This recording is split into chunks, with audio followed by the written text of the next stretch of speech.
And we are live. Hey guys, this is Wolfie, and today we got a couple things on the docket. All right, we're looking at the injury report, then we're gonna check for the Rams versus 49ers game, then we're gonna check out the Sean McVay talking about the 49ers and how he's happy the starters are out. It's really just kind of like a playful article. It's not necessarily anything he said seriously. So, but we'll still read it, check it out.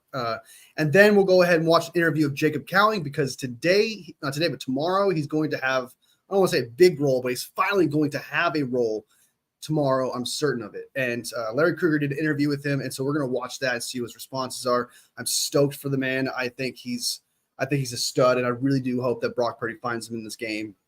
So we'll get to that in a minute. And then we'll jump on to the Locked On Rams, which is like one of our rival content creators. I don't know if they actually work for the 49ers or not, but they do give their opinion. And let's go ahead. The reason why we're going to watch them is so that we can see their perspective and what they think of the 49ers coming into this game. And, you know, it's always good to see what's the enemy saying? You know what I mean? Why not check that out? And then after that, we'll take a look at the roster and see how beat up it actually is. I know we saw the injury report, but I also got the whole roster already written down, ready to check out. And then, yeah, that's pretty much everything. So we'll go and jump right into it. Before I do it, for everybody who watches this later, because this is live and I save it for my channel later on, like it. Appreciate it. It would help me out a lot. Sub if you like the content, of course. Milwaukee, you're at a baseball game. Watch the baseball game. You're gonna miss all the cool shit. You're gonna miss all that cool shit. I appreciate you putting the effort. I appreciate the effort. Papa J. We got Milwaukee, and then we got Papa J. Having a beer, taking a toke, and chilling with Wolfie. Life can't get any grander than that. Not at all. No. See if I could hope I could bring that joy. Hope I can live up to that standard. That's a lot of pressure, man. I don't know if I can take it. I'm out of here. I'm just kidding. All right, so let's look at this injury report of the 49ers and Rams. Okay, this is the official report.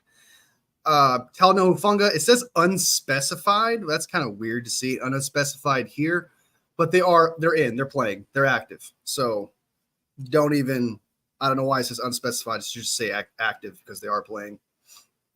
We all know Debo's out. Kittle is going to be out. Let's be real. Nick Bosa, I haven't heard anything bad, like he's not going to be able to play or anything like that. So I expect Nick Bosa to play. At the very least, they're going to watch his reps at the very least. So, oh my God, coffee. I really shouldn't drink coffee before lives because it like really gives me crazy fucking acid reflux.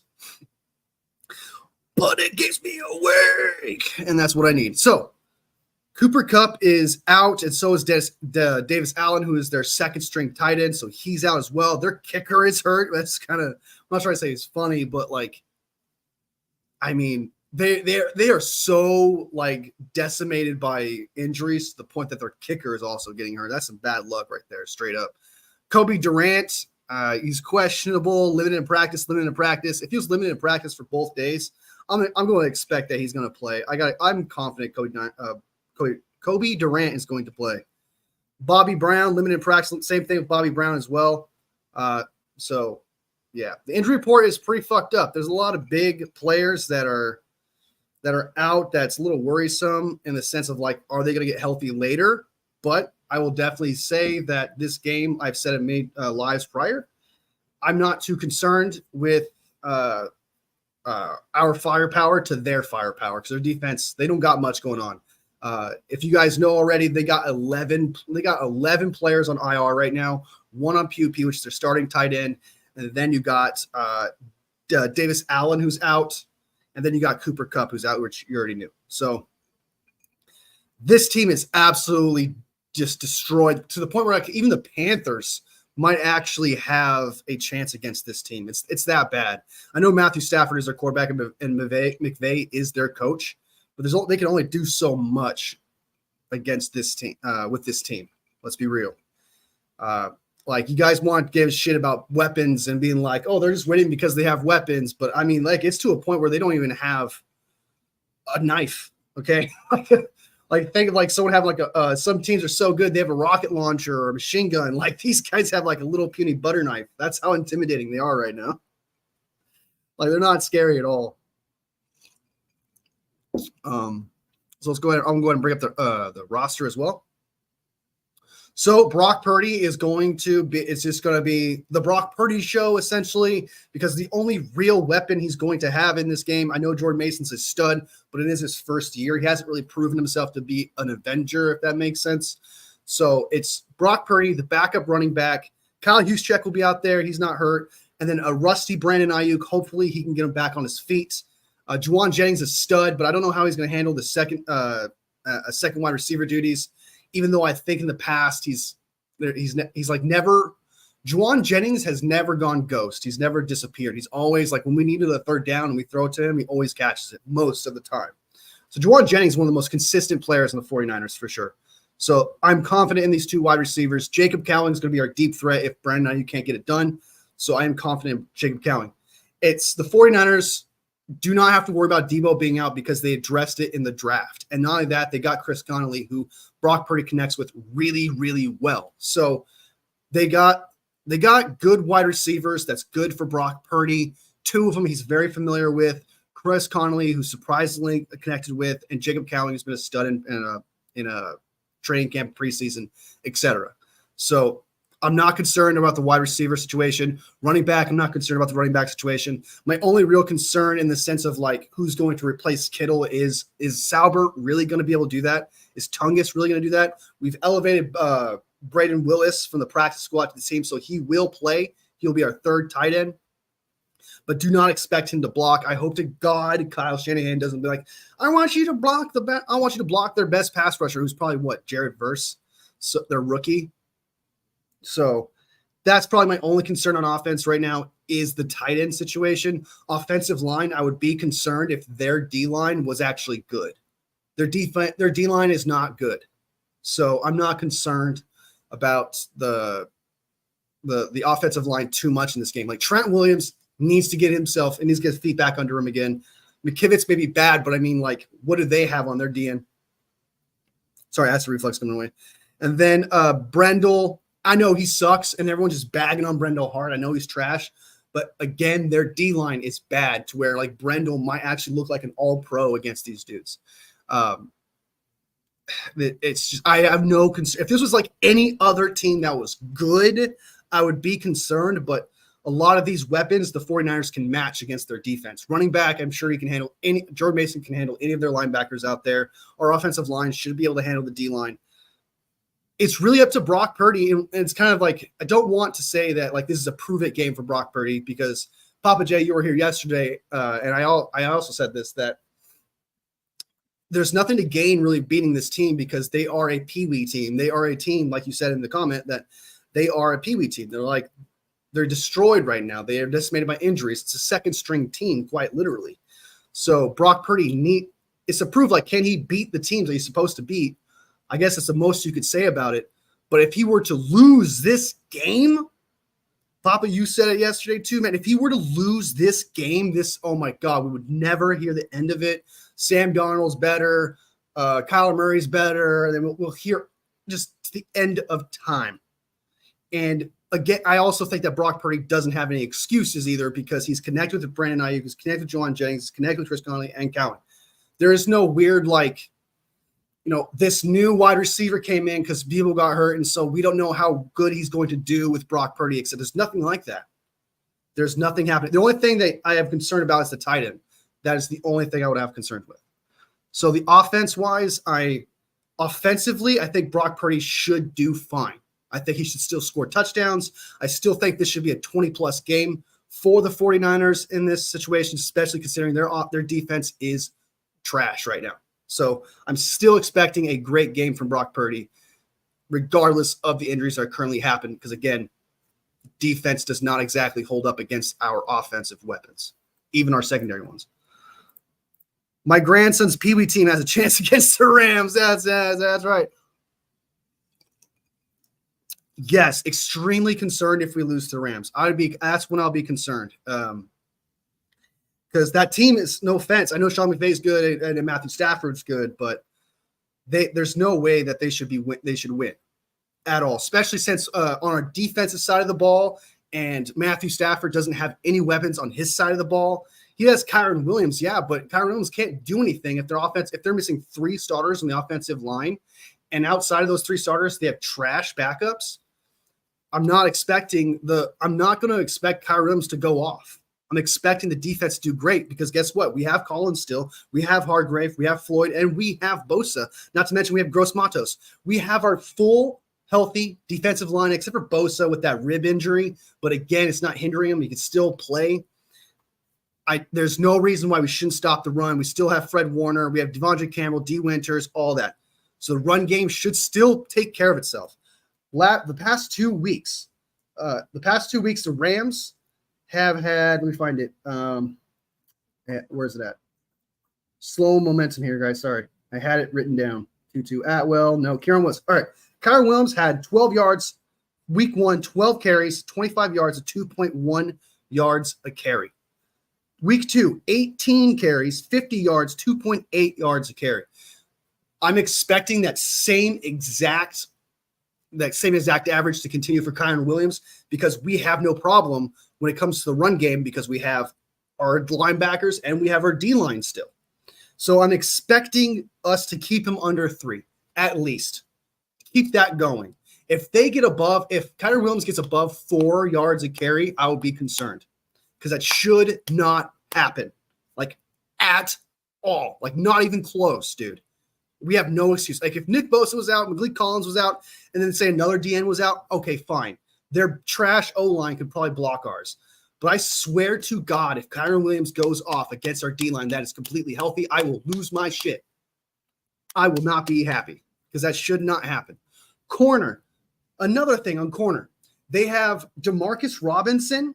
Who is it? Demarcus Robinson and Tutu Atwell. Both players combined 5 receptions, 98 yards last week. It's just them two. It's really just Tutu Atwell, deep ball guy, tiny ass dude, and Demarcus Robinson, who's undrafted in 2022, who's not very good. He is elevated from the practice squad every now and again.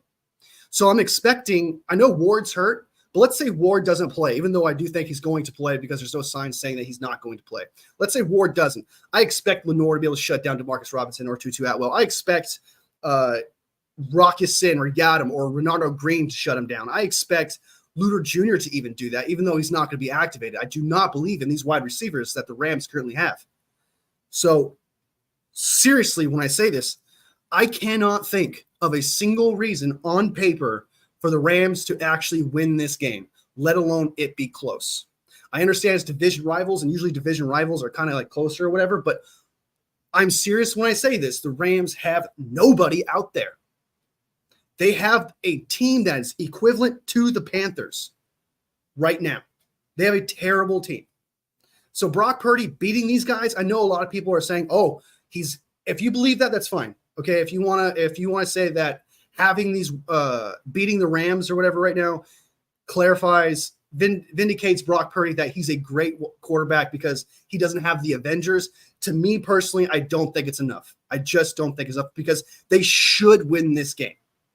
I think that Brock Purdy, if he can win a game with the Avengers, is if the game was, let's say, 3-point favorites, 2-point favorites, something like that.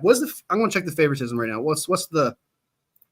I can't imagine it's like a 6-point favorite. It's got to be like a 6-point favorite right now. Let me check. 49ers versus Rams odds. If it's close, I'll be upset. 6.5 favorites. The 49ers are 6.5 favorites. And if we beat them, that vindicates Brock Purdy? No, it does not. I do believe that Brock Purdy is a great quarterback. I do believe he can do these things. I do believe he's a franchise quarterback. But if I want to prove it, if I want to shut all these people up about the Avengers thing, I want it to be against a team where it's like 3-point favorites at best. That's when you can prove it. Be like, hey, he's elevating the nobody players that are not the Avengers and making them better enough to beat these teams. I just don't think in a game where, without a doubt, the 49ers should win this game. 6.5 favorites. So I'm expecting a W. There has to be a W here. And if we lose, God, it was. I mean, if we lose,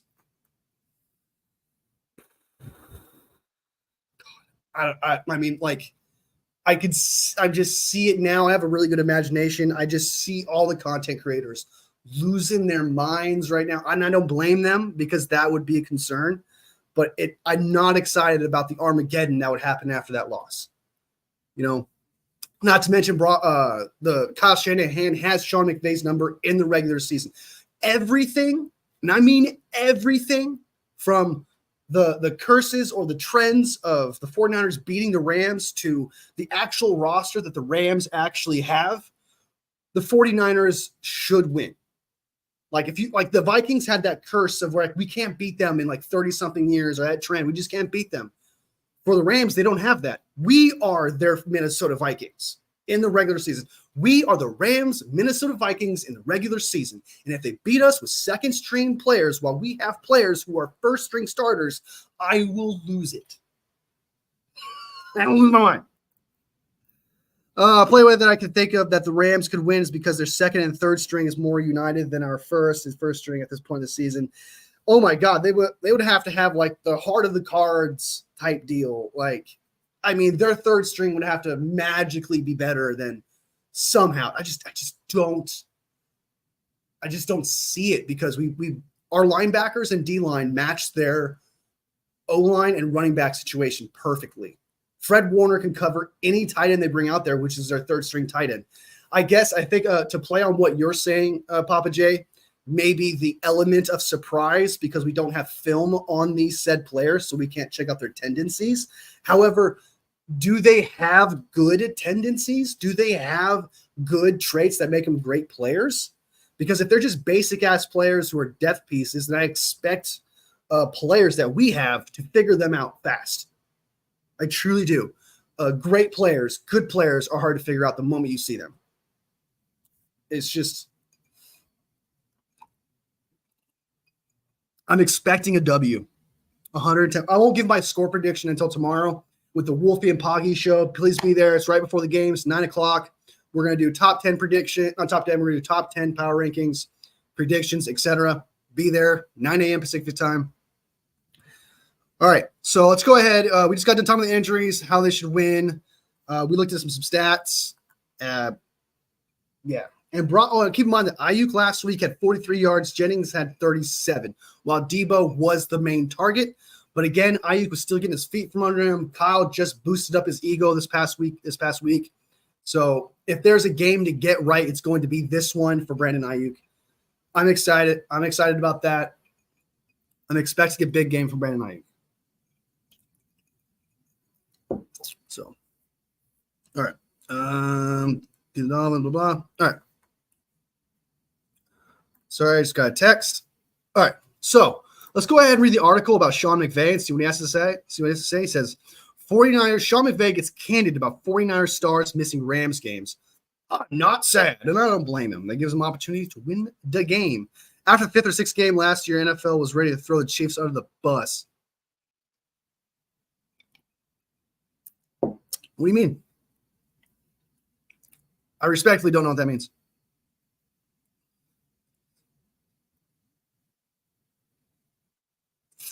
Like people around the NFL saying they weren't good is what you're saying? Like they were just bad?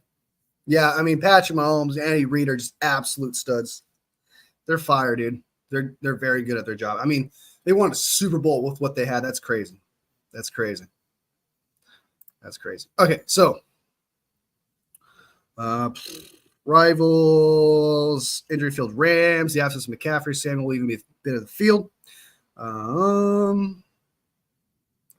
Debo Samuel, Christian McCaffrey are great players that are tremendous assets for them. Rams head coach Sean McVay said via the team's transcript. But they got a lot of other guys that they're doing that with as well, such as Jordan Mason. And I guess at this point, Joanne Jennings too, or not. You look at the way their backs have stepped in and done an amazing job of continuing to produce at a really high level in the first two games. With those two guys out, I'm hopeful that they'll be okay, but I'm not sad that they're not playing against us.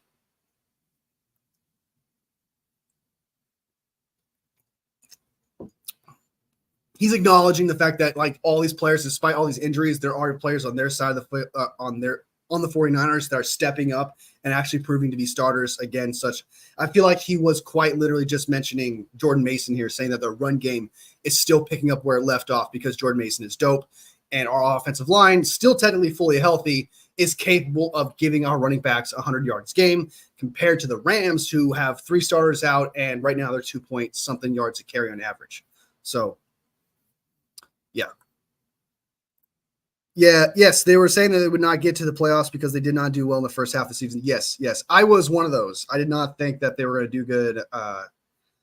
I was arguing that they were not the team to beat, and at the time, I still stood by that. But they ended up proving themselves in the playoffs. They ended up dominating and just doing something that Patrick Mahomes just does in playoffs. It's crazy to me. Like, I'll never the year that he went. I'm not trying to go. I'm going on a side quest right now when I say this, but the year that he won his first Super Bowl against the 49ers in 2019, he came back from multiple double digits comebacks. It was insane. I guess the Texans, and then he did it every single game was a comeback win. One of the greatest runs I've ever seen. Like, it's crazy. Every game was a comeback win.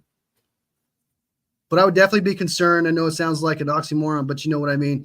Oh, I don't think Sean McVay and Matthews. If you're trying to say that, like, hey, we're doubting the Rams, so maybe they're like the Chiefs, I wouldn't agree with that. I wouldn't put them on the tier of you could talk shit about them, and then they completely defy those odds to where they win a Super Bowl. I wouldn't say that, but because the Chiefs first half of the season carried the same exact players into the playoffs. The first half of the season where they sucked.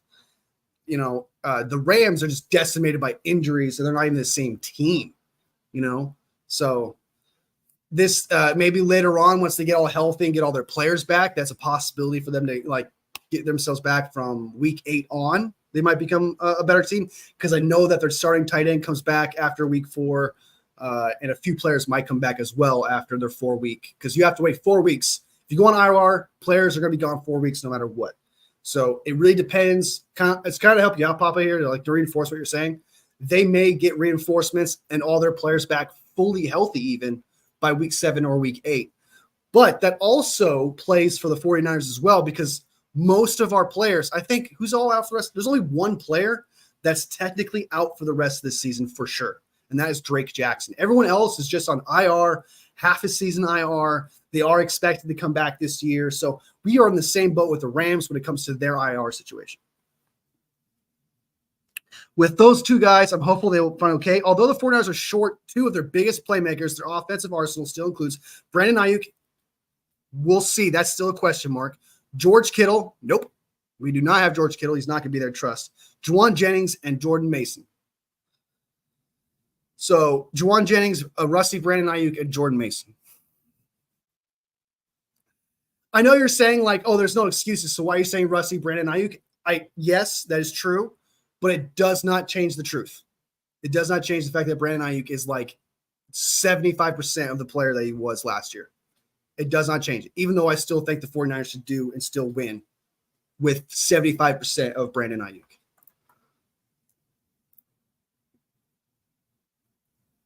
Oh, you're saying the Niners in the Chiefs spot. That makes sense. Okay.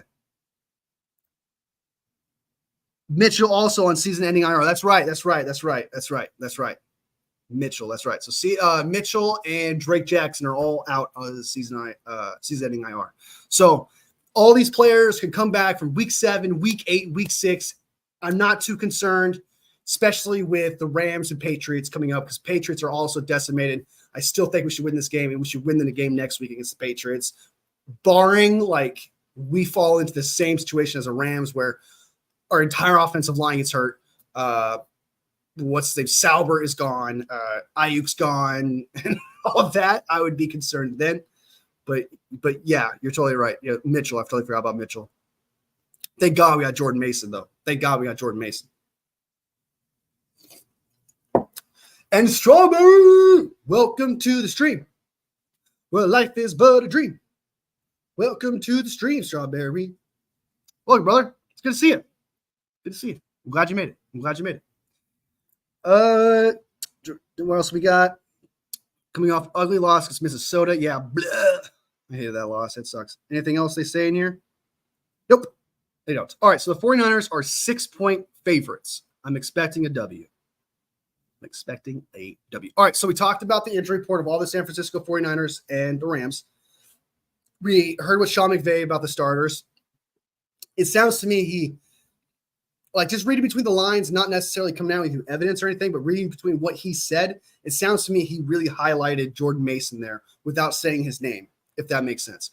I just think he's going to focus on the run game a lot more with Jordan Mason, try to stop him, because I think if he tries to focus on the passing game, Jordan Mason's just going to tear him up, especially with the D line that they currently have. So we'll see how that goes. I think they're going to try to stop Jordan Mason and just hope that Brandon Ayuk, Juwan Jennings just aren't, and the newcomer Jacob Cowing aren't clicking.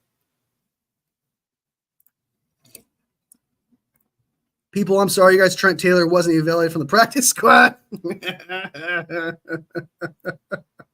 They're trying to rub it in. Yeah, that's sad. Someone plays CMC spot on 53. I did hear. I know that the only thing I know is they elevated Braden Willis from the practice squad to replace the third spot, not George Kittle's spot, but they elevated him. Did they elevate somebody for CMC? I don't think they did. 49ers elevation. 49ers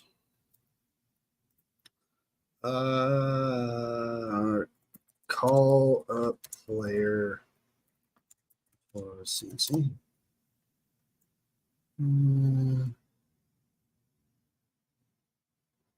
Oh, I don't think so. I think it's just the same. I think it's just Garendo, Jordan Mason, and Pete Taylor. I don't think they actually called anybody up. Human R opened up at a spot on the 53, but I don't think they signed anyone. I don't think they still have 52 players in the roster. I thought that's a good point.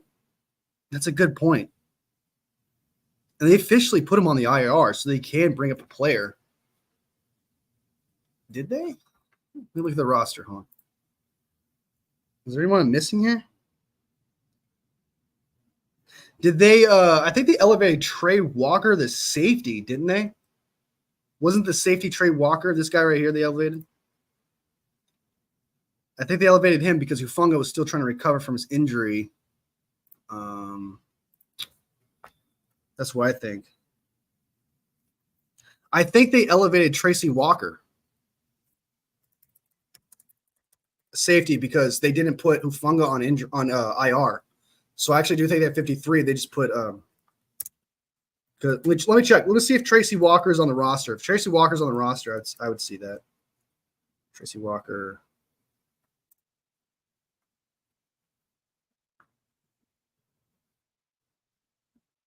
'49ers roster. 49ers roster. Was he signed? That was just for the game, I thought. Was he signed to the 53? Is that why Isaac Rendo is back? I'm gonna look up the roster right now of the entire. I'm gonna go to their site itself and look it up. Hold on, depth chart. Because if he was on IR at the beginning of the season, that means they would have elevated someone at the beginning of the season. Let me share the tab with you guys. Yeah, so Tracy Walker is not on the squad, so I was wrong there. They got Renardo Green, Yadam, Luter Jr. He wasn't cut. He was part of the squad. Flanagan Fowles is part of the squad. Elliott, Gross Matos, Dobbs, Allen Party. Was it Ronnie Bell?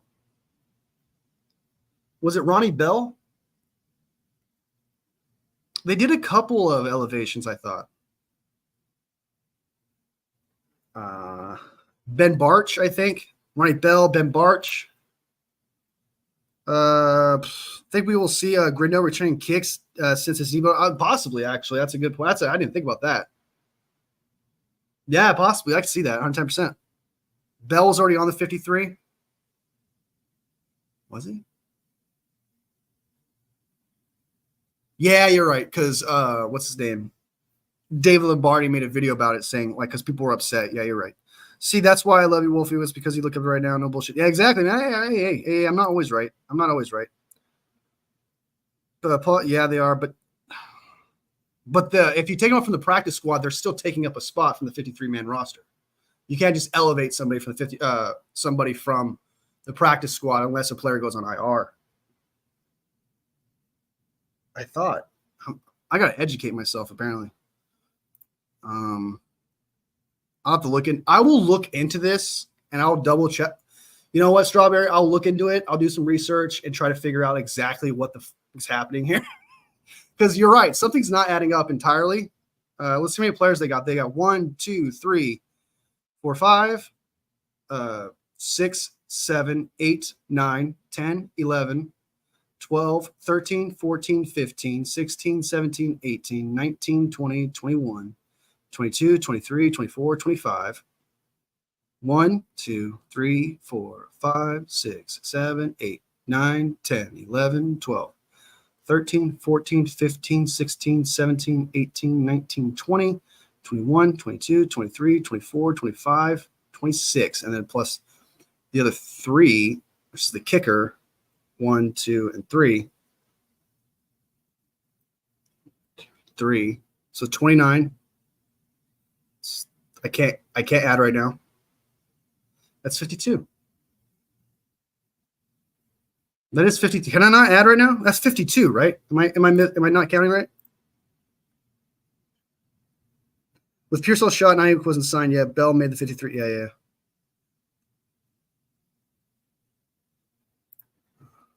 That's 54. Did I not add that right? Oh, I guess they did lose. Where's that?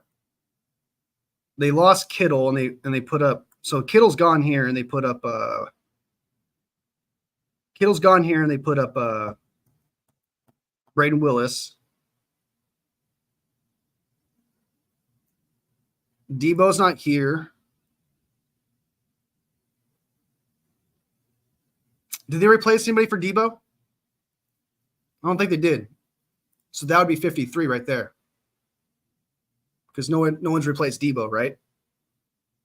Nobody was elevated for Debo.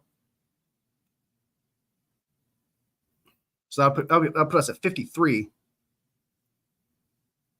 That was just for the game, though. That Willis is assigned for the 53.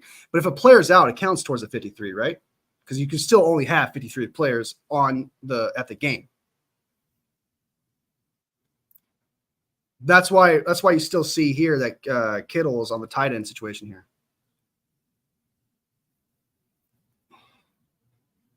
So it's like if they think Kittle is still in the roster, but like you said, he's just elevated from the practice squad. So think of it that way.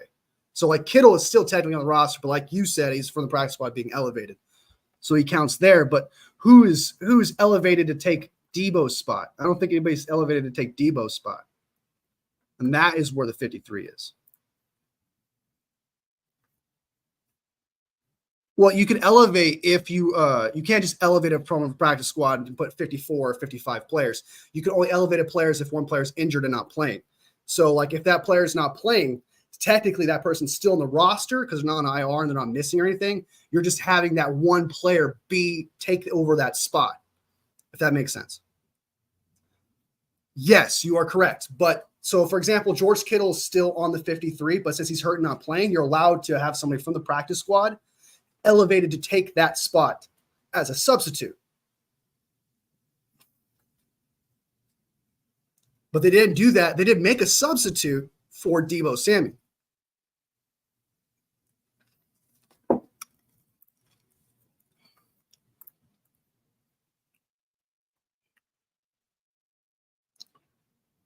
So anyway, yeah. There's 53 on the roster. There's 53 people here.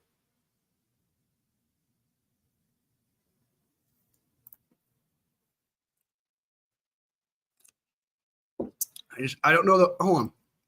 Transactions. All right. Chris McGrath, injury reserve live. Tracy Walker from the team's practice squad, standard elevation. The 49ers promoted tight end Brandon Willis and Mark to the active roster, team's practice squad, standard elevations. Yes, because they listed as inactive for the game, but the elevation are players are part of 53, and right now they have 52, I believe, when CMC got placed on IR. All right, so I think we're miscommunicating here. I think what you're trying to say is, yes, you're right that the practice squad is being elevated, but you're agreeing with me. But what we're disagreeing on is you still think there's 52 players on the roster right now. Is that correct? Even with that elevations, because they're just substitute, not actually taking a spot. Let's look at these transactions. I don't remember them signing anyone after they did either, because look, they placed Christian McCaffrey on injury reserve list and activated Tracy Walker from the team's practice squad. And that's the last thing they did.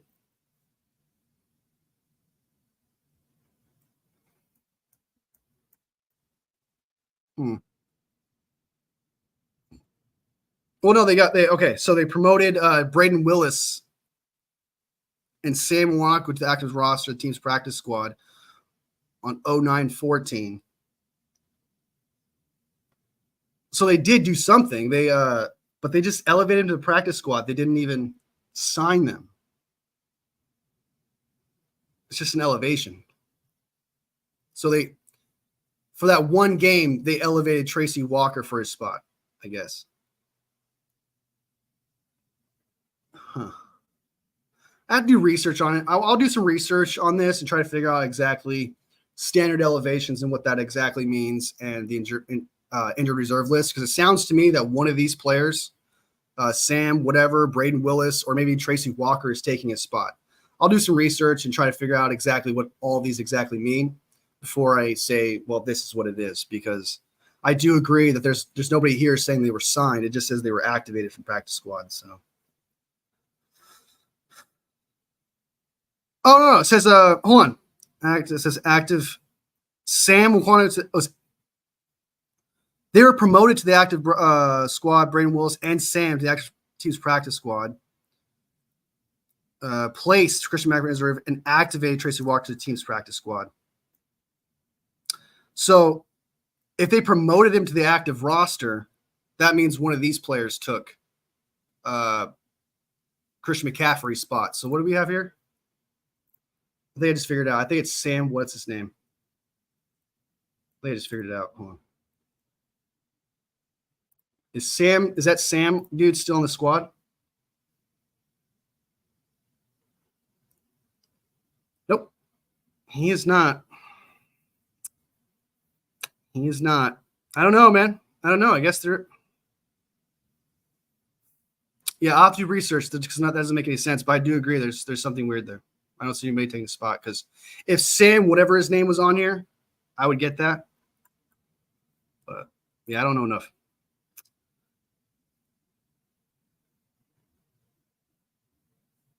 Yeah. Maybe they're really banking on, maybe it's like, because we all know this is just an assumption, so don't take this to heart. So maybe this is what happened. CMC, they're thinking CMC can come back any moment. So maybe they're not addressing it because of that. But even then, I would sign somebody, like anything, a body of some kind, if I have one extra spot. So that is weird. Are you saying Sam OK is in? He doesn't say he's on the roster. Well, it's like he's not on the roster to take Christian McCaffrey's spot, if that makes sense. Because they still have Jordan Mason on the roster and Patrick Taylor and Isaac Guerrero, but who's – it's got to be somebody, because, again, because right now they're not counting if you could see here, they're not counting Christian McCaffrey against the roster. This is the depth chart. Obviously, he's not on the roster. So I'll count again. 1, 2, 3, 5, 7, 9, 11, 12. 12 plus 9 is 21, 22. There's 25 players on offense. And then if Deebo Samuel's not there, I don't know who they're elevating for that team. I don't know what they're doing there. And George Kittle was elevated with can't think of his name. Braden Willis. They replaced him with somebody. They did with somebody, because there's 53 people here. I guess 52 if you take away Debo, because I don't think they replace Debo with anybody.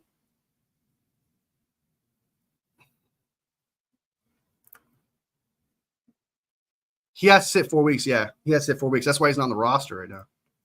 That's why they don't count him against the roster. But there's 53 here. So it's somebody. Because I counted 53. 1, 2, 3. And then if you don't count Debo, it's 52. But with Debo there, it would have been 53 because, yeah, I'll look into it. I'll figure it out. I'll look more into it. All right, so that became a weird little side quest we just had. So we want some answers there, but I think it was just addressed, and then, oh my God, look at that. I'm sweating my ass off onto my paper there. All my information's gone. All right. I'm okay, fam, because I think he's more than okay. I told you, right? I think he's okay. All right, so let's go ahead and watch some of these interviews here. I want to get to them right now. Let's, was it Jacob Cowling's interview? Let's share this tab. Boom. Do you guys see that? You guys do see that tab. That's good. Okay, let's go ahead and boop. And all right, this is Jacob Cowling interview from Larry Krueger. This is going to be his big game, his big break, and hopefully that we see a little bit of Jacob Cowling. I'm not expected to see him like get a shit ton of targets or really Brock Purdy to be his number for him to be the number one target unless they actually put Jacob Cowling in Debo's role. That means we'll see some jet sweeps and screens of him. We'll see. It just depends on what Kyle wants to do and what role they want to put Jacob Cowling in. I've heard some people talk about how Jacob Cowling can do Debo's role, even though I think Debo's role is more like just smash mouth. But also I do get what they're saying with the screens and jet sweeps, though. So maybe that's exactly what they'll end up doing with him, because I don't imagine they're going to put him as a number one wide receiver outside the sticks because he's a rookie. But I guess it's possible because the team sucks. The defense are playing. So anyway, let's go ahead and watch Jacob Cowling and what he has to say and see how excited he is for potentially a great game. First game of, well, it's not really his first game, but you know what I mean. First game I've actually had an opportunity to showcase himself. There you go. That's a better way to put it. The Niner locker room with Jacob Cowling, Niners rookie wide receiver. And John Lynch said this morning that thinks there's a very good chance that you get a little bit more run in this game. I gotta let my dog inside, guys. Maybe getting a little bit more playing time. As of right now, I mean, I'm not too sure. It's kind of still up in the air from my perspective. But if my number's called, I'm definitely ready to go out there and give everything I can, give 100%, try and contribute to a W at the end of the day. So if my number gets called, I'm ready. If not, I'm just going to continue to learn, grow as a player and also as an individual, and just continue to go. Yeah, it's the right attitude for sure. What have you learned since? I mean, you're a veteran. You played at UTEP, you played at Arizona, you played a lot of college football, but obviously this is a different level. What have you learned since, like, let's say day one of minicamp to today? How are you a better player? Yeah, better. I would say definitely just learning different techniques from different players.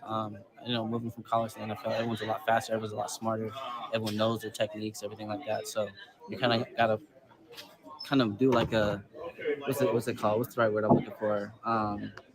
I guess like a mind shift to evolve a little bit, to understand other guys and their techniques and trying to understand them, so then you can fix things on your end, so you can get open and create separation and stuff like that. So that's the biggest thing that I've seen, that everyone's a lot smarter and a lot faster and knows what they're doing for sure. Take us into the wide receiver room. Like, you're a rookie. Ricky's a rookie. You got some old heads in there. You got some veterans, and obviously a wide receiver coach. What's your routine? What do you guys like? What kinds of things do they emphasize to you as a young player? Yeah, the number one thing when I first got here was blocking. Run blocking. Sure. You got to get in there, kind of open up the lanes for the running back. Get some. What's Kyle Shanahan's like go-to saying? What is it? If you can't block, you don't get the rock. He was like, the first thing I learned, man, was blocking. I love that. Explosive plays, going for the run game. I like that a lot. And then also too, just they always, the one thing I've took in that they emphasize a lot is always be ready for your opportunity when your number's called. You never know when that's going to be. It doesn't matter if you're a 10-year vet. It doesn't matter if you're a rookie. Just be ready at all times, and just playing fast, playing confident, and just going out there having fun like you've been doing all your life playing football.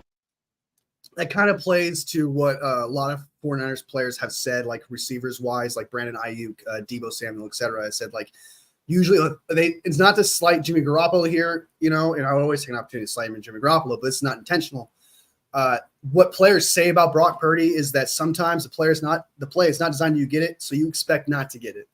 I think Brandon Ayuk said it was like he says sometimes I don't expect to get the ball because Brock Purdy actually goes through his reads. So and yeah, so pretty much like some places like they have like some quarterbacks have their go-to guys, like the play is going to be this no matter what, unless you have an elite quarterback, they'll probably get you the ball. But yeah, I could totally see where he's coming from when he says something like that. Like, just be I'm glad that they're preaching that to him, that hey, just be ready that it could happen at any moment.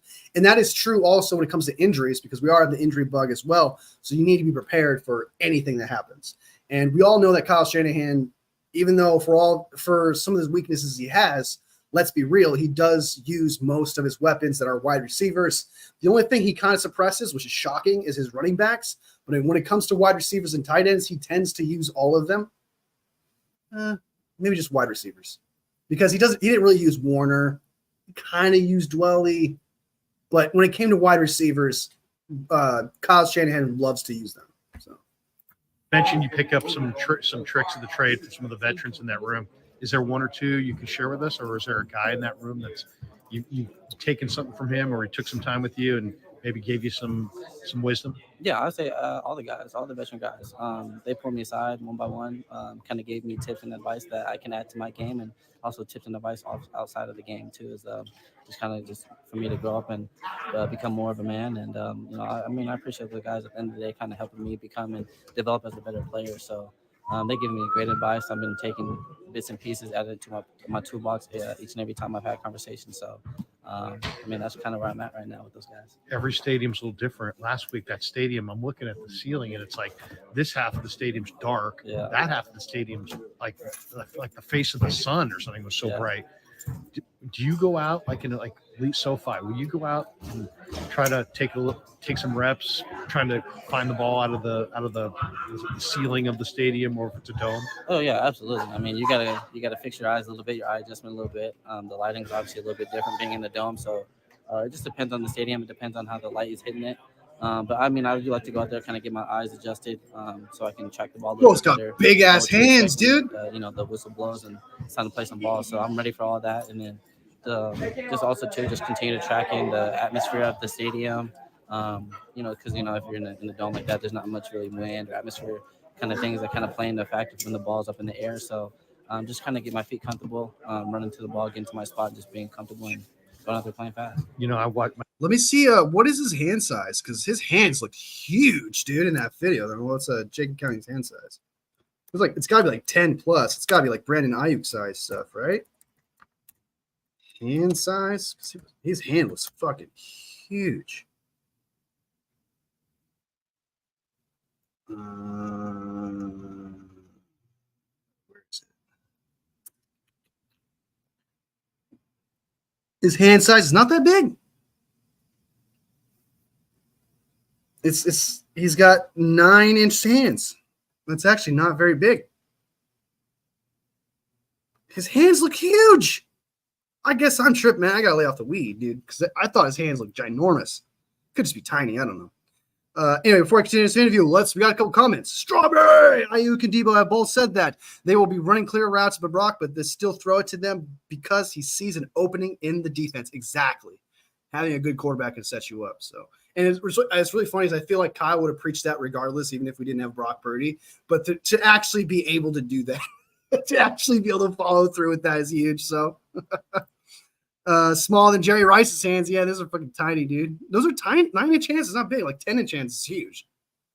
Isn't like a quarterback's hands? I got it. I can't think on top of my head. Isn't a quarterback's hands like 9 inches or some shit? Isn't that bad? Tyler Hilton, the coolest Chiefs fan in the league. Sorry, in the fandom everywhere. What's up, dude? On the stream. Small ass hands. My kid plays high school football, and you know all the what? guys. He's actually a small dude, so maybe he's just small for those hands.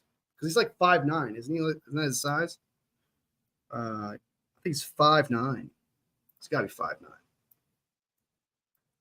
I think it's 5'9". He's 5'8". Oh, he's 5'8".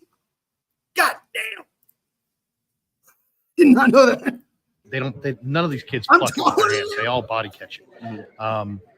When you're catching a punt, as opposed to I would running have been taller around, than him if he was is there 5'9". a different way that you want to catch the ball? Are you trying to pluck it with your hands as a punt returner, or can you kind of cradle it up? You know what I'm saying? Yeah, no, I would definitely say don't try and catch it like that. Don't do that. That's the fastest way for you to get benched. To try to catch For it. sure, yeah. Definitely try and catch it with your chest, kind of cradle it. That's the most secure, safest way that you can do it when it comes to punts. So I would say that's the number one thing when fielding a punt is to let it touch your chest, and then just cradle it after that. Obviously, you had a rough one last week. Does that mentally wear on you in the game, or can you flush it and go on to the next play? Yeah, that's just who I am. I like to flush it. I'm not trying to dwell on those kind of things like that. Just kind of move on. Time moves on, so you just got to continue to go on and just continue to get better, and just don't make sure that those mistakes like that happen again. Just continue to grow and have fun with the game still. Yeah, next play kind Exactly. of mentality. Last one, Rams corners. I haven't really looked at the Rams 22 corners, but how do they look? How do they look on film to you? Does anything stand out about their corners? Very smart. They know what they're doing. Very fast. Very physical. They know how to get hands on. They know how to drop. They know a lot of things, what kind of things to key on and stuff like that. So very very good group. Very good secondary. I think it's going to be a great matchup for us to go out there, play some ball, and just let the best man win at the end of the day. Hey, good luck Sunday, man. Appreciate you. Thank you. All right. So that was the interview. Larry Krueger. Check him out if you haven't checked him out already. He makes great content. That was a video via Larry Krueger. So, all right. I'll take that off. Boom. Okay. So to pretty much play off what you just said there, Strawberry, about him returning kicks, it kind of sounds like he is. If he's prepared and he knows the preparation and what he has to do, based on how he answered that question, like, hey, I know what I got to do. I got to do this. And like, just in case he's got to do it. It sounds to me he's getting the reps to be that kick returner. It sounds like he's getting the reps. But then again, I think you said you want Isaac Garendo, I guess, to do kick returns though. So, because I think they have, don't they have? They have Jacob Cowling as the kick returner. I think I saw that. Let me double check. I think let me pull it up. Jacob Cowling, I think, is the kick returner. That's right. You said Isaac Garendo. Yeah, punt returner is Jacob Cowling, and the kickoff returner is Ronnie Bell or Isaac. Keep Ronnie Bell away from punt returning. Why is he even on this list? Like, why? I would much rather have Kyle Juszczyk than Ronnie Bell. I'm pretty sure my memory is fading, but I remember bitching about this. I think his first kick return, he dropped it, and the other team got it. And I think he had another one where he dropped it, and then in the preseason and stuff like that, he had drops. Why is he here? What is this? Oh my God. Keep him away from punt returns and kick returns, please, God. Yes, Strawberry 110%, dude. I would much rather. Why the fuck is he there? Oh my God. It's so bad. That is so bad. Okay, so I'm missing a couple of I played Call of Duty. Nice. I haven't played Call of Duty since like 2012. I got 2 games on Fortnite. Then I'm starting to range quite now. That I'm just off now. I think I played Fortnite like once and I couldn't do it. What up, Tyler? This is Papa showing some love. I like that. Sweet. Calvin was the punt returner and has been the punt returner in weeks 1 and 2. Yes. You were not wrong. Honestly, don't need to see Bell on the field much at all. You're like, I'm not a fan of Bell. He's got a weird curse where if he doesn't catch the ball, it bounces in the air. Like, I don't think I've ever seen a ball that Bell has dropped where it is not bounced in the air. Dude's got trampolines on his fingers. He got bouncing balls for like little ends on his fingers inside his gloves, just so the ball will bounce in the air.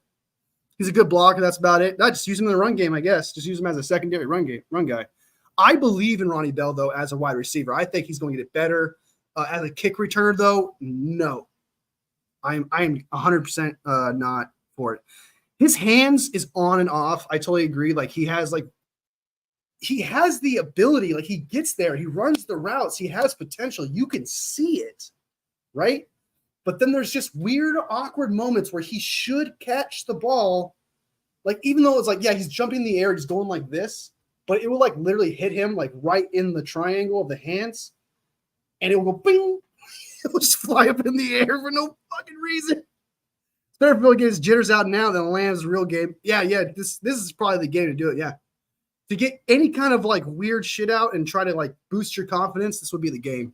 Maybe even next week too against the Patriots. All right, so quickly, I want to get this in here just so we can watch. I don't know if you guys do this, but sometimes I like to watch division rival videos because I want to know what they're saying about us, so that way I get an idea of how confident they are or what are their concerns. Does it match what I think they should be concerned about? Let's see. These people, this is if you guys care about that, check out Locked on Rams. This is what we're going to listen to. Their videos tend to be really long for no reason, but I did happen to find one that was 12 minutes long. So let's go ahead and jump into it and try to dissect what they're trying to say about their squad. Your browser has lost connection to the screen share audio. Trying to share screen. Oh, shit. Did I lose connection?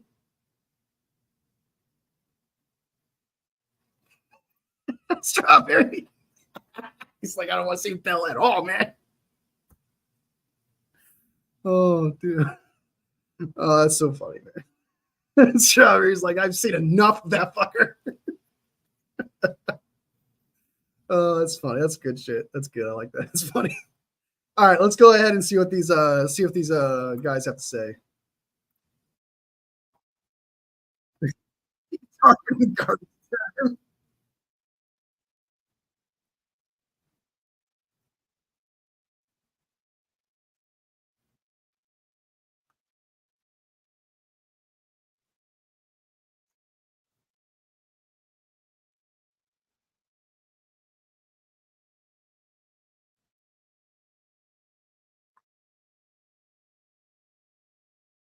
Can you hear the audio? Hold on. Remove that.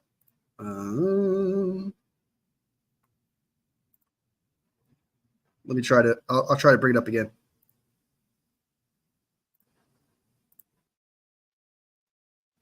You guys hear that?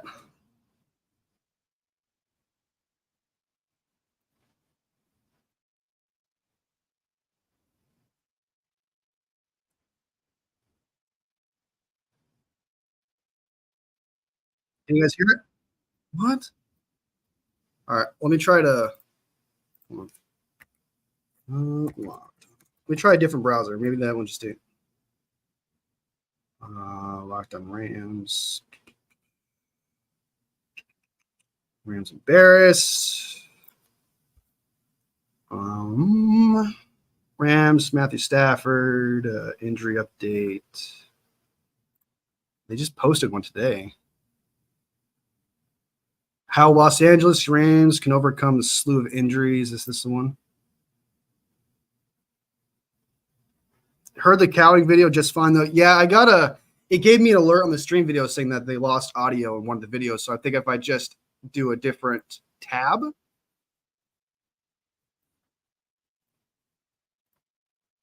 Maybe YouTube called their bullshit.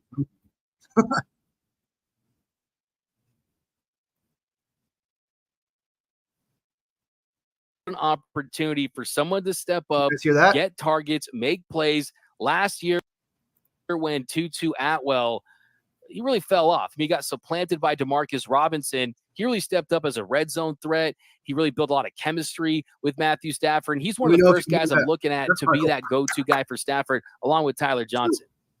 So this is what's interesting to me. So we saw Tyler Johnson kind of jump into the Puka role. Demarcus Robinson's kind of always been his role, but I don't think Demarcus Robinson's role would change that much, even with Nakua and now Cooper Kupp out, because his role is kind of his role. What has me fascinated and really excited is the guy you mentioned, Jordan Whittington, because you look at how he's built. He's really good after the catch, that big power slot player. And if he slips in there and starts running the Cooper Kupp routes, that's what has me excited. That's what has me excited about my fantasy team and picking him up and being like, can this be a lightning in the ball situation like we saw? And I don't want to put it on and be like, oh, he's the next Puka Nacua. Like it's that easy. I don't think it's always going to be that easy. But if there's a team and a scheme and a quarterback and a coach that you could find a guy in the 6th round and be like, well, this guy's tough. He'll go over the middle. He'll make plays after the catch. He'll make those catches in traffic. And guess what? For nearly 30 years, Ken Calvert pushed for a national abortion ban. In Congress, he voted to... No, will not get canceled. All right, there we go. Oh, I gotta keep it. I gotta prepare for those ads, man. They're quick. They're quick. I don't want to get in trouble. I don't want to demonetize for that shit. All right, Work up, sir. So you're playing his position now, and you got those slot targets, which are some of the most valuable targets now in the NFL. I feel like the upside is a little bit higher with him, even though he's a rookie.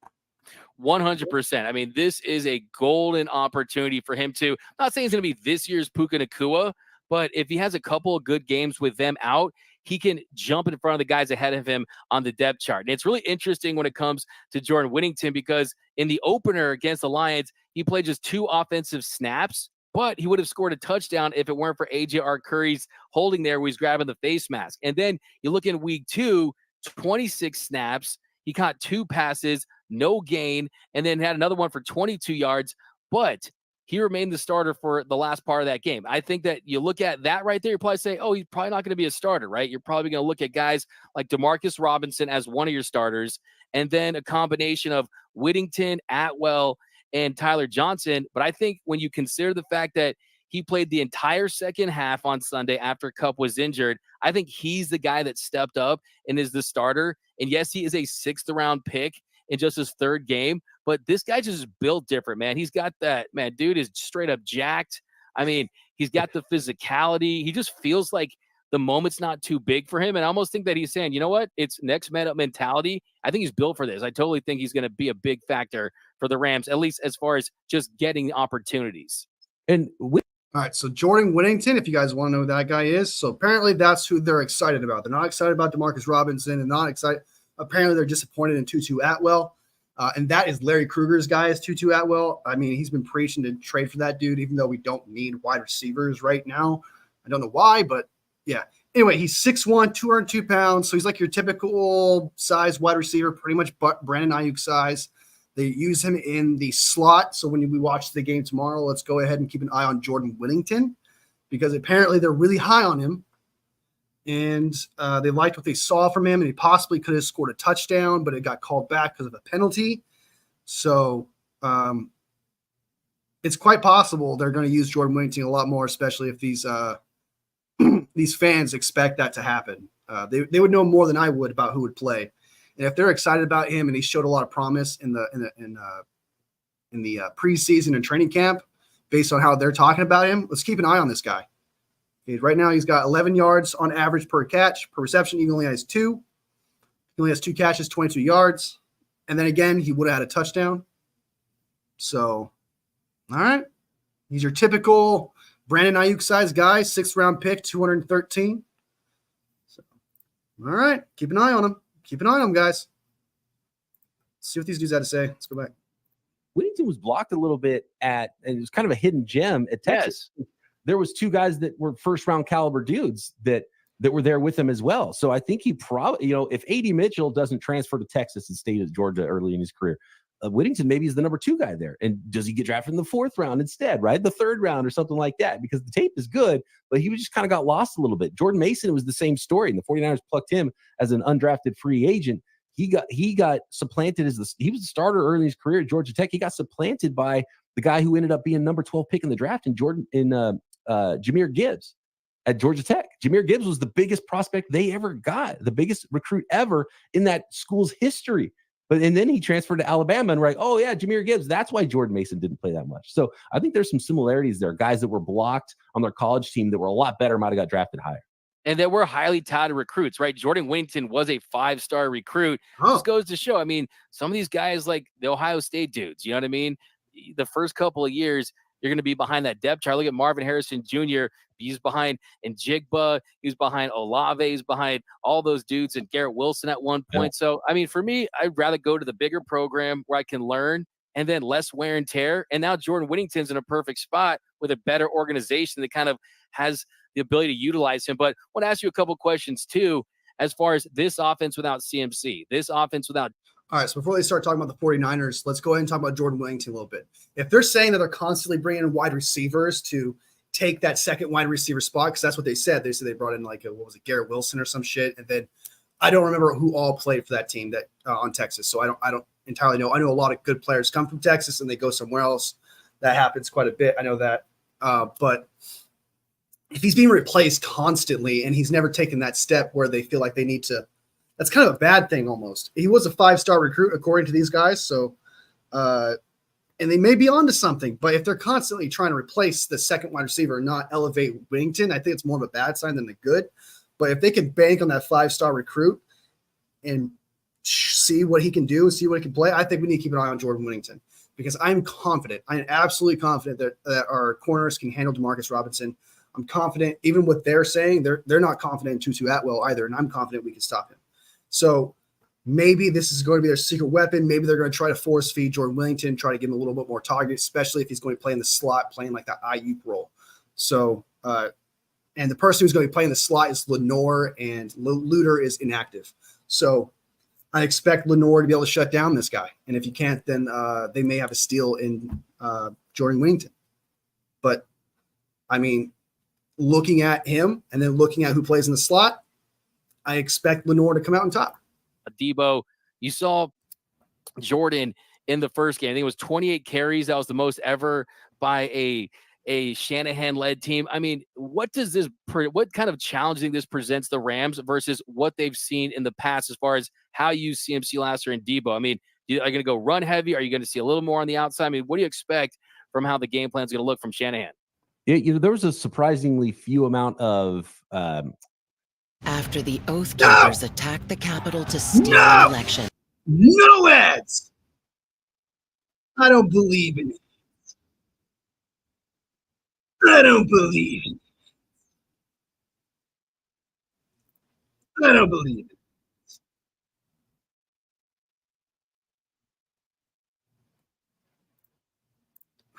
Tyler says, Carl's beat the Rams last week. Yes, they did. I'm a huge believer in the Cardinals this year, though. I think they're going to be second in the division. I keep preaching it. I think they're a lot better than everyone gives them credit for. I think last year they beat some good teams that they earned those W's, and then this year they have been on fire. I completely believe in the Cardinals to be the second best team in our division at best, and they will not be last. I promise you they won't be last in our division. I'm pretty confident in that. So enough with the ads, YouTube.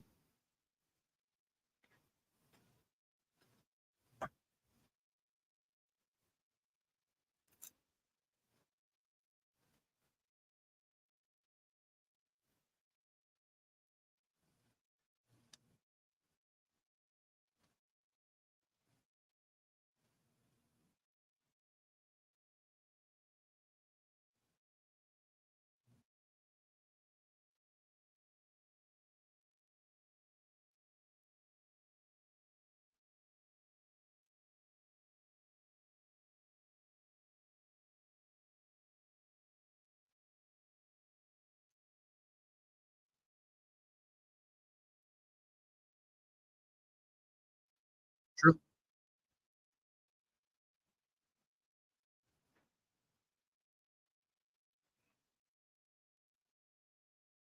Man's got a point.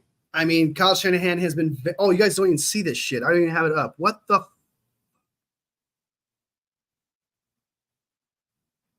Yeah, I don't even want to talk about – no politics here, man. No politics. We don't talk politics here. Yeah, YouTube ads, tabs. No, none of that stuff, though.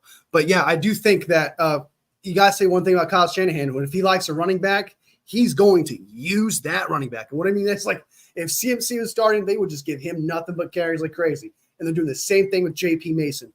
But I guess now that I think about it, if I, on top of my head, just kind of like play devil's advocate for myself, after Jordan Mason, there's a huge drop-off.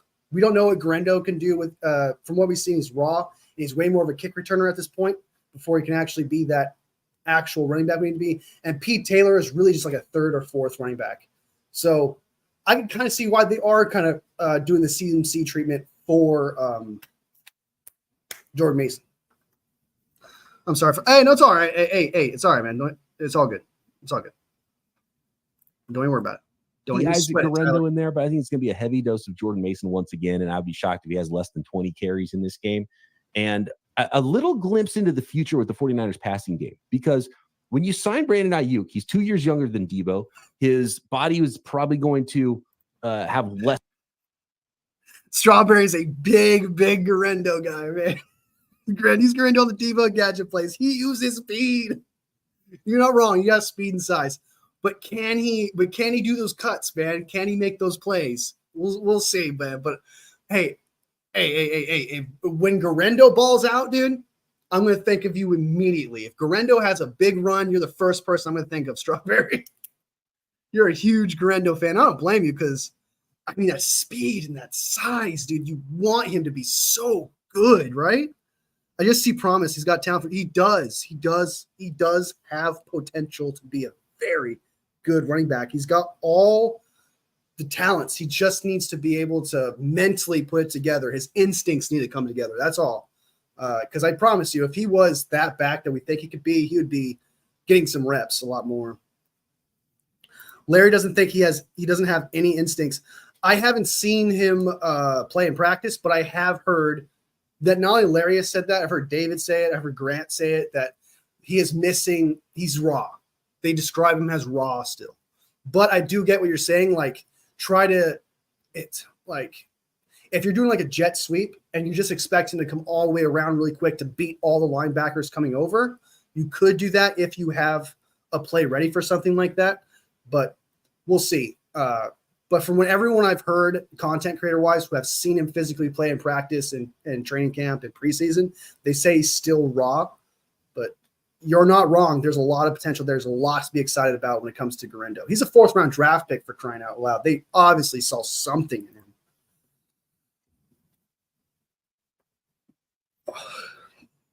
110%. Less wear and tear than Debo's and last a little bit longer. So when you look ahead to this 49ers team in 2025, 2026 and beyond, that's why you signed Debo Samuel to be that number one of the future, even if he's not the number one option in the offense right now. Well, Christian McCaffrey's already hurt and Debo's out now. So we're going to kind of get a glimpse on what this future passing game is going to look like for the 49ers with a true outside number one wide receiver in Brandon Ayuk with your young quarterback that might earn upwards of $50 to $60 million as a free agent. And so I'm fascinated to see what that looks like without Debo and Christian McCaffrey getting those automatic, we're game planning to get you touches early. Kyle Shanahan doesn't have that in this game. Yeah, and that's where it's kind of one of those things, especially with guys out. Do you play the hot hand? I mean, you play the hot matchup. And I think you were kind of going back to the Jordan Whittington thing. You're going to see him a ton in motion. I mean, that's how they're going to use him. I mean, week one, they had 42 snaps with Cooper Kupp where he's in motion and 12 in week one as well. So it's like, I mean, this guy is constantly being utilized in the same fashion. I think the X factor for the Rams, though, it has to be Kyren Williams. Where has the 2023 version of Kyren Williams been? And a lot of that in week one was the fact that the offensive line was decimated by injuries. So you kind of had to go to more West Coast quick passing game to try to keep Stafford upright. But I mean, he just has been non-existent. I mean, last game, 12 carries, longest rush, 9 yards, caught 4 passes for 27 yards. But I mean, most of that came when it was garbage time anyway. So second straight week that Kyren Williams hasn't been that true impact running back that we saw last season. The first 2 games, 75 yards on 30 carries this season. So if you can get the Kyren Williams that we saw last year, it was one of the big reasons. Yards on 30 carries?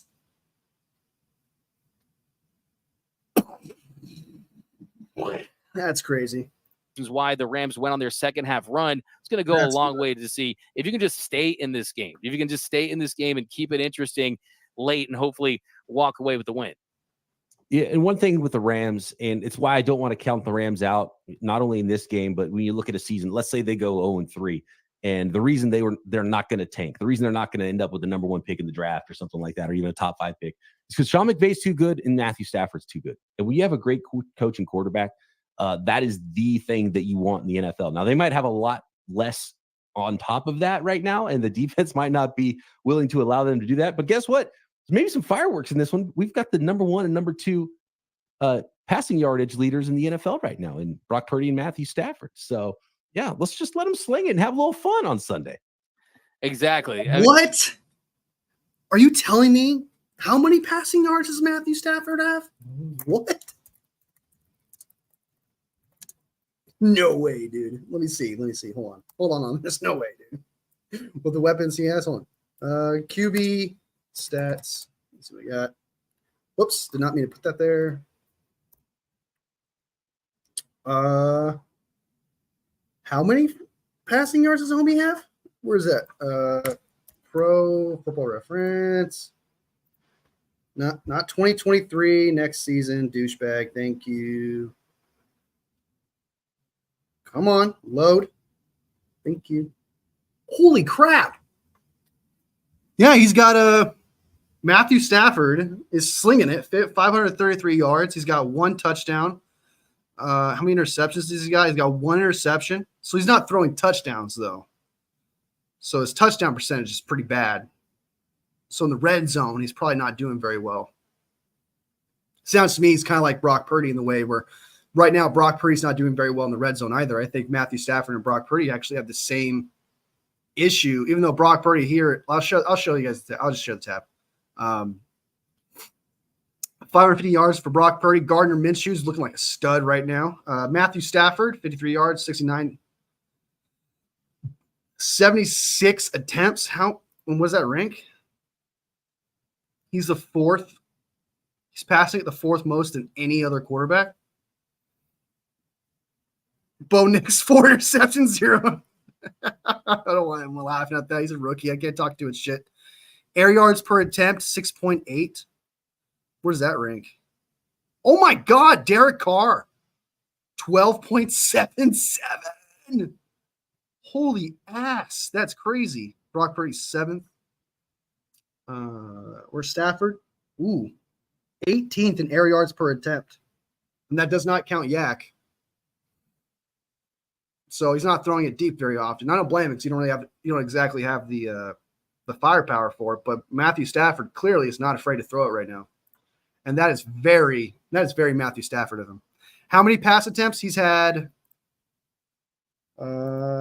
Matthew Stafford had 77 pass attempts. Jared Goff has the most with 83. Deshaun Watson has 79. Oh my God, Bo Nix. Matthew Stafford has 76. Deshaun Watson has thrown it the 2nd most. It's ass. It's TD. Who has the worst interception ratio right now? Anthony Richardson has the worst interception ratio. Patrick Mahomes has the worst interception, 2nd worst interception ratio.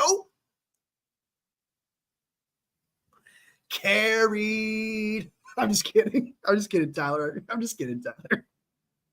He's still a good quarterback, but he's got the 2nd most interception ratio.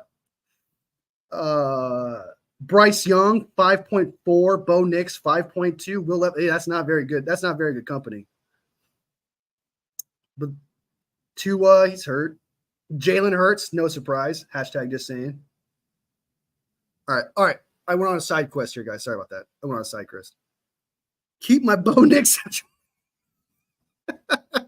You a Bo Nix guy? How many does Brock have? How many picks does he have? He has 1. How many? 2 interceptions? I think it's 2. No, Brock has 1 interception right now. And his interception ratio based on his throwing, he is 12th in the league right now. So his interception ratio right now is 12th in the league. So he's doing pretty good there. What else? Who threw the longest pass? It's got to be Sam Darnold. Yeah, 97. That's a blemish. That's us right there. Brock Purdy. Oh, my God. Brock Purdy, 27th with 34. Hasn't thrown 40 yards. It's only 2 games. He gets a chance. He's still got more going on, but still ain't get straight. All right. How's Brock Purdy doing? 9th in passer rating. We need to get that above 100. 96 is still not bad. It's obviously top 10 in the league, but I'd like to get that to 100. That'd be nice. QBR. Derek Carr is a stud right now. As we know, Brock Purdy's 8th in QBR. Let's get that to a 70. We need to get that to a 70. Okay. I'm like reviewing this as if it's like I'm his teacher and I'm saying, you have an F right now, and I need you to get to a 70 so we can turn that into a D minus. Some shit like that. So that way you could play when you play after school activities. Matt coming at him like a fucking school teacher. He is 8th in completion percentage. That's actually not bad. I don't think he's actually that bad. Huh. All right.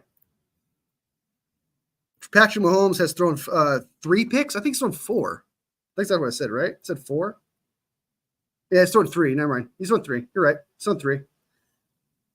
And that's Bryce Young, Jared Goff, Will Levis, Tua, and Hurts all have 3 interceptions so far. Air yards got to be Anthony Richardson. I know Darnold 397 yard TJ, but that was mostly yak. Yeah. I don't know what the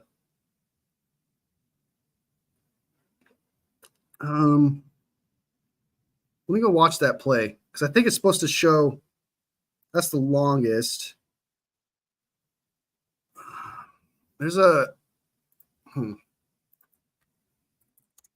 Sam Darnold air yards 97 yarder to Jefferson.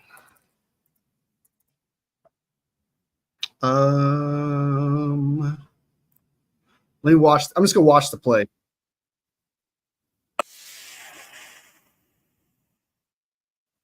Oh, you should be all in a patch. You should be. All right, so all right.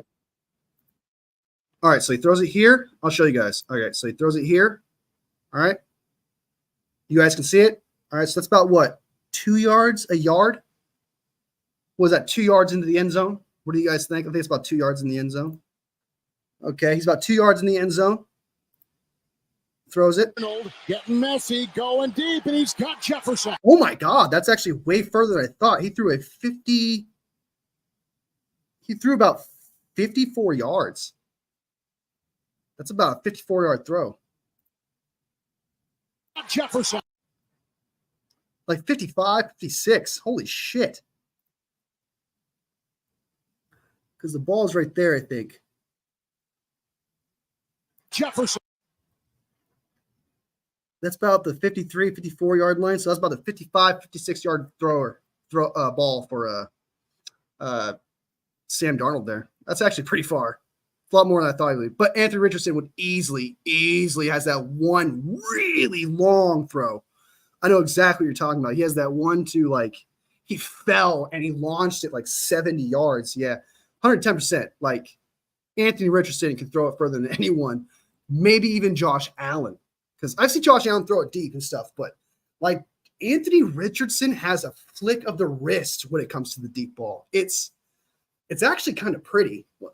I actually like his ball. He throws a very pretty deep ball. It's like a it just goes so far, man. I want a Travis Kelce. He needs to wake up, says Tyler. We'll see, man. We'll see. I thought he was open a couple times against the Bengals last week. Patrick Mahomes just didn't throw him the ball. So I don't know what's going on there, but we'll see. We'll see. But if maybe Kelsey's complaining to Andy Reid, being like, hey, man, throw the ball more. I've been open because he has been open. I don't know. We'll see. I don't want to say too much about that because I really don't know what's happening there. But that's a bad sign for Chiefs fans if Travis Kelce, that safety blanket that Patrick Mahomes always had, is not working anymore. I'm not saying it's like, oh, my God, now they're going to suck and they're going to start to fall apart. No, but it is definitely something I would be concerned about if I was a Chiefs fan. Something I would keep an eye on because you need that safety blanket. Patrick Mahomes can throw deep passes. Yes, he can. Trust me, I know he can throw deep passes. I've seen it in the Super Bowl. I've seen it. So anyway, I think we're going to move on from this guy's video. It's just about over. I think they said everything they needed to say about the 49ers. So for you guys, let's go ahead. For what they were pretty much saying, what they're excited about and the keys to their game is quite literally a rookie named Jordan Whittington. He's a 6th-round pick, 23 years old. They think he might be a steal. He was a 5-star recruit. And they do expect him to play in the slot because when Cooper Kupp came out, they were really excited about what he was showing in the second half of the game last week. And if he caught 2 passes and one of them would have been a touchdown, that would have been 3 catches for 50-something yards. Keep an eye on Jordan Whittington because it sounds to me that might be the target they're looking for. I'm not worried about Travis Kelce. We'll see, man. We'll see. I'll be good for Mahomes to build that with one of the younger guys since Kelce probably going to retire soon. Yeah, if Kelce is playing like this because of his talent and the way he's playing, is definitely his last year. Because the way he's not getting the ball now and he's not really getting all these yards, he did have that one catch that got called back. I can't remember what it was in the game. There was a holding call. They called a holding call or something like that. Something happened, and they called back a really big play from Travis Kelce. I know that happened. But if Travis Kelce is this player, this is his last year. But I'm not – 2 weeks in, I wouldn't say I wouldn't put too much stock into it. But if he is that player. All right, I think we covered everything. We talked about we had great conversations. Strawberry, you're awesome. You educated me on a couple things today I didn't know about. Appreciate it. I'll look into the what is it? I'll look into the Christian McCaffrey IR thing and see what happened there because I do agree something's not adding up. So we'll find out. I'll find out what's going on there. Tyler Helton, again, best Chiefs fan I've ever seen out there. You're really chill. You're really chill. He started off slow last year, turned on the playoffs. Yeah, you're not wrong. You're not wrong. I think Tyler said that too. You're not wrong. Papa J, you're dope as fuck. I appreciate you, man. And then is anybody else that came in here? I think there was somebody else. I thought there was someone else. Milwaukee, that's right. Milwaukee came in here. Hey, Milwaukee, good to see you, brother. Hope you enjoy your baseball game. All right, guys. I'm going to get out of here. Much love. I gotta say, what's my goodbye thing? I'm losing my brain now. Oh yeah, sub if you like the content. Like if you like the video. All love, family. Never doing that again. That was a little corny, but you know what I was trying to do there. I'll see you next video. See you next video. Oh, I almost clicked end stream. Hope to see you guys there with the Wolfie and B-Pog show, Poggy show before the morning games tomorrow, 9 o'clock. Be there sharp. We're going to have a blast. I'd love to see all you guys, Strawberry, Papa J, Milwaukee, all you guys. See you later. Have a good night. See you tomorrow.